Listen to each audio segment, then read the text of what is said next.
আচ্ছা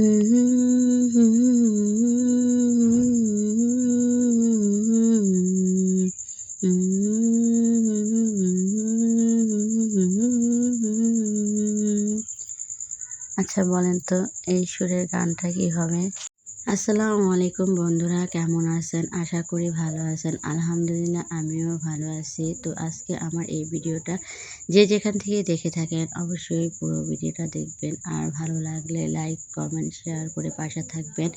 YouTube channel থেকে দেখে থাকলে লাইক, কমেন্ট, সাবস্ক্রাইব করে দেবেন। এতে আমার স্বপ্নটা পূরণ হতে পারে। তো আজকে রান্না করতে চলে আসলাম। দুপুরে রান্না করব হলো কোয়েল পাখি। আমি কখনো কোয়েল পাখি রান্না করি নাই। আজকে ফার্স্ট রান্না করব। আপনাদের আগের ভিডিওতে দেখাইছি কোয়েল পাখিগুলো কেন কেটে ফেলেছি। তো আমি কোয়েল পাখি কখনো খাই নাই।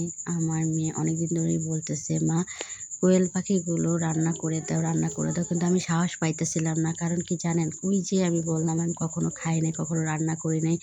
জানি না আমার হাতের কোয়েল পাখির রান্নাটা কেমন হইব, খেতে কেমন লাগবো বুঝতেছিলাম না। যাই হোক, মেয়ের বায়না তো পূরণ করতে হবেই।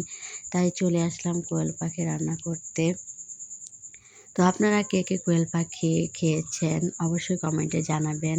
আর আমি যেহেতু কোয়েল পাখিটা আলু দিয়ে রান্না করতেছি, কারণ আমি আলু অনেক পছন্দ করি। সব খাবারে আমি আলু দেই। আর আমার মেয়েও আলু অনেক পছন্দ করে। তাই কোয়েল পাখিতে একটু আলু দিলাম। তো তারপরে মশলা কষিয়ে মশলার মধ্যে আলুটা দিয়ে দিলাম। তারপর কোয়েল পাখিগুলো দিয়ে দিলাম। কোয়েল পাখি আলু ভালোভাবে কষিয়ে তারপরে দিয়ে দিলাম পরিমাণ মতো পানি।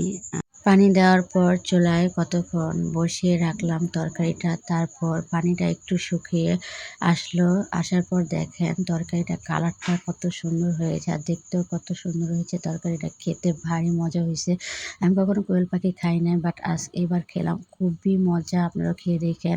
তারপর চলে আসলাম আমাদের বাড়ির পাশের পুকুরে। তো আমার হাঁস এই পুকুরেই থাকে। তো হাঁসগুলো আমি মাঝে মধ্যেই দেখতে আসি, কারণ কিছুদিন আগে আমার ২ টা হাঁস হারিয়ে গেছে। অনেক খোঁজাখুঁজি করছি, পাই নাই। আসলে কি যে যেটা পালে তার জন্য মায়াই থাকে আলাদা। আমি ওই হাঁস ২ টাকে অনেক মিস করি। আর আমাদের পুকুরের চারপাশটা দেখেন কত সুন্দর দেখতে। চারপাশে গাছগাছালি দিয়ে সবুজে ভরা। আর পুকুরের আরেক পাশে দেখেন একটা হিজল গাছ। আর এই হিজল গাছে ফুল নিয়ে আমি অনেক খেলা খেলতাম আগে। আর আরেক পাশে দেখেন একটা কি সুন্দর খেলার মাঠ। বাচ্চারা অনেক সুন্দর খেলতেছে। বিকেল হইলে এই মাঠটায় খেলাধুলা করে বাচ্চারা। তো আজকে এই পর্যন্তই। আল্লাহ হাফেজ।